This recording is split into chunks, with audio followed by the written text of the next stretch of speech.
বিচার বিভাগের স্বাধীনতা নিয়ে যে এখানে অধ্যাদেশগুলো বিচার বিভাগের সুপ্রিম কোর্ট সচিবের অধ্যাদেশ আর হচ্ছে আপনার বিচারপতি নিয়োগ অধ্যাদেশ, এই ব্যাপারে তো আপনারা কোথাও নোট অফ ডিসেন্ট দেন নাই।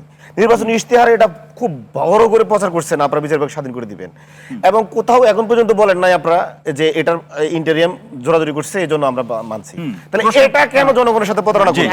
এটা তো জনগণের সাথে সরাসরি প্রতারণা করলেন। শিশির, আপনাকে আমি একটু বলি, বিএনপি কিন্তু 133 অধ্যাদেশের একটাও বাতিল করেনি, বরং 197 না 98টা অলমোস্ট পাস হয়ে গেছে। 98টা এর মধ্যে 98টা অলরেডি মানে অ্যাক্টিভ হয়ে গেছে, বাদ বাকিগুলো অধিকতর যাচাই বাছাইয়ের পরে সবগুলোই পাস হবে। এবং এটি অক্ষরে এগুলো তো আপনারা যদি পাস হতো তাহলে তো বিল আকারে উত্থাপন করতেন। বিল আকারে উত্থাপন তো যাচাই বাছাই ছাড়া বিল হয়। সংসদের নিয়ম আছে, আপনার পার্লামেন্ট দিনের মধ্যে অভিজ্ঞতা নেই, যদি 30 দিনের মধ্যে উত্থাপন না করেন এটা তো পার্লামেন্টে আপনাদের পার্লামেন্টে আপনারা এখানে ভুল ব্যাখ্যা দিচ্ছেন।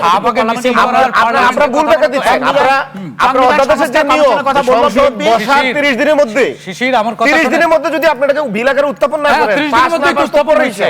30 দিনের আপনি নিয়ে আপনি কি মনে করেন সবাইকে মনে হয়েছে? উত্থাপন তো হয়েছে, উত্থাপন হয়েছে। এটা পরবর্তীতে বিল আকারে উত্থাপন করছে, আইন আকারে উত্থাপন হওয়ার জন্য ওনারা বিল আকারে নিয়ে আসলো, বিল আকারে উত্থাপন করে নাই, পাস করে বলা বিল আকারে উত্থাপন হয়। আমিন ভাই, কোনটা বিল আকারে? আপনি জানলেন কি উত্থাপন না হলে আপনি জানবেন শুক্রবারের সেশন কেন বসলো? আপনি বলেন শুক্রবারে পার্লামেন্ট সেশন কেন বসছে? আপনি বলেন বিয়ের দাওয়াত দেওয়ার জন্য, অধ্যাদেশ কাজ ছাপানোর জন্য না, এগুলো বিল আকারে উত্থাপন করার জন্য এটা শুক্রবারের সেশন বসেছে। সেটা একটু বলেন। শুক্রবারের সেশন 30 দিনের উপরে যদি এটা আপনি উত্থাপন না করে ল্যাপস হয়ে যায়, কেন বসলো? আপনার তো কয়দিন হইছে হিসাব করেন? শুক্রবারের সেশন কেন বসলো আপনি সেটা হিসাব করেন। না, আপনি আমারে বলেন 30 দিনের পরে, আপনি 30 দিনের পরে এই ল্যাপসটি কিভাবে ফিরে নিয়ে আসবেন? আচ্ছা এই সংসদ অধিবেশন